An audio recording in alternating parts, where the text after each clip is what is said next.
We also have our feature interview today. It's a big one. It's with Martin Gore, songwriter, founding member of Depeche Mode, who are, of course, one of the greatest, most influential and popular bands of all time. Now, Martin's been relatively quiet since Depeche Mode's last album, which was Spirit, in 2017, and there was a huge world tour that followed, although recently Depeche Mode were inducted into the Rock and Roll Hall of Fame. But Martin's been pretty busy. 5 years ago, he released his solo instrumental album called MG, and now, on the 29th of January, he's putting out a new 5-track instrumental EP called The Third Chimpanzee. It's coming out on Mute, and it was all written and produced by Martin and recorded at his studios, Electric Ladyboy, in Santa Barbara in California. The first track, which is called Mandrill, was unveiled a while back, and a new track called Howler has just surfaced. Both are the names of monkeys, obviously, which relates to the title. In fact, Mandrill's a baboon and a howler's a monkey, I think. I'm not completely on top of my monkey. Your primate knowledge isn't always top notch. It's a bit like you're I think you might be wrong on that. And it's a pretty powerful collection of music, kind of like the titles. There's a real sort of animalistic, primal power to them. It's really arresting stuff. I was quite taken aback when I first started to listen to it. And I was lucky enough to speak to Martin down the line from LA to find out more about the album and its simian inspiration.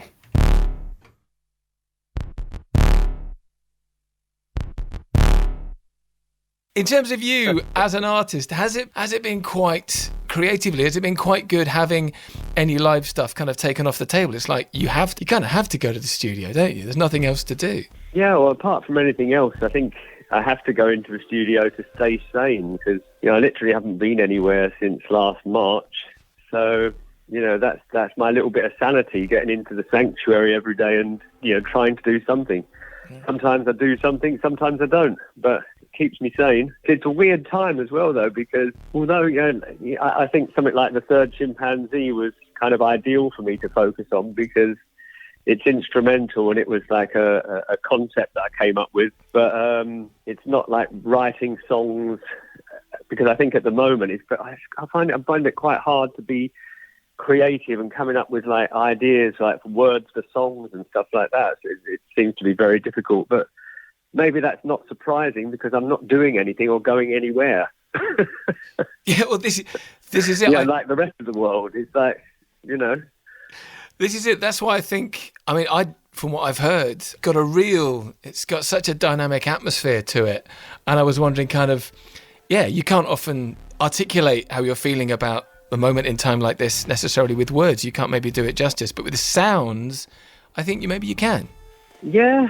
Well, yeah, I mean, a lot of people have said to me that they feel that it does kind of like fit in with the times nicely, and it has got a kind of like darkness to it. Yeah. And a kind of like primal like power as well.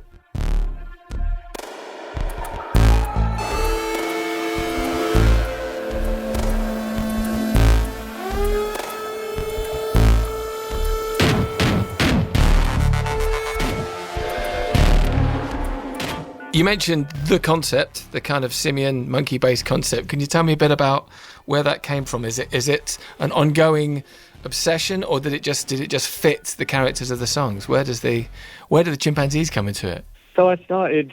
I think it was actually before we went into lockdown the first time. So I actually finished Howler before that, and I had the sound on it that was like re-synthesized vocals. And it just sounded to me kind of a bit like humans, but not exactly. So I thought it sounded more monkey-like. And I go to Costa Rica like once every 2 years or so, and there's always like howler monkeys everywhere down there. You hear them all the time, and I thought, I'm going to call this one Howler, and. I didn't think about the whole concept at that point until I started working on the second track. And then I thought, it'd be nice to actually tie things in and maybe, re-synthesize vocals on this track too, and maybe name it after a different monkey. And that's how the kind of the initial concept came up.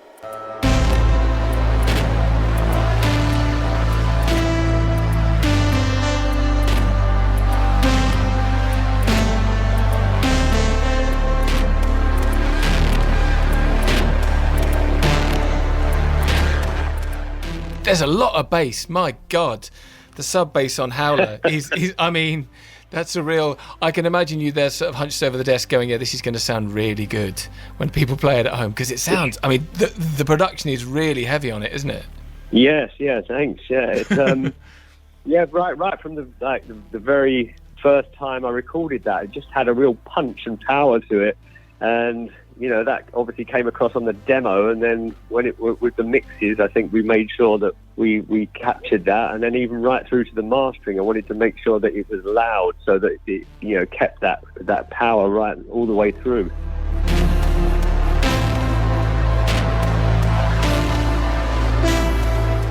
People don't do like EPs very much anymore. I like that, the kind of concise 5 or 6 track thing. Was that always, I want to do something that can be sort of consumed in that space of time, to kind of do it like that? Well, I think it was more that the concept really was like something that I couldn't really, I don't think I could have really dragged it out over the course of a whole album. I think it might have got a bit, tedious. There's only so many monkeys you can reference, is what you're saying. Exactly. I mean, I'd have to start getting to some very, very unheard of ones. The obscure monkey EP. That's quite good. I quite like that. Yeah.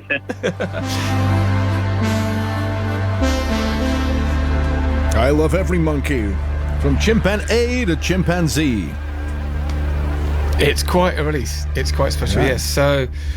I mean, we'll hear more from that interview because Martin also talked a bit about Depeche Mode and their induction into the Rock and Roll Hall of Fame, so we're playing that out next week. But yeah, it's a pretty 29th of January, third Chimpanzee album's coming out, EP is coming out on it's pretty, as you can hear there, there's kind of almost like there's that kind of Tangerine Dreamy kind of thing. What's going on there? What are you doing? Absolutely. What are you doing? Well, we're going to play it now. I've just started the track. This is on the beginning of it. So oh God.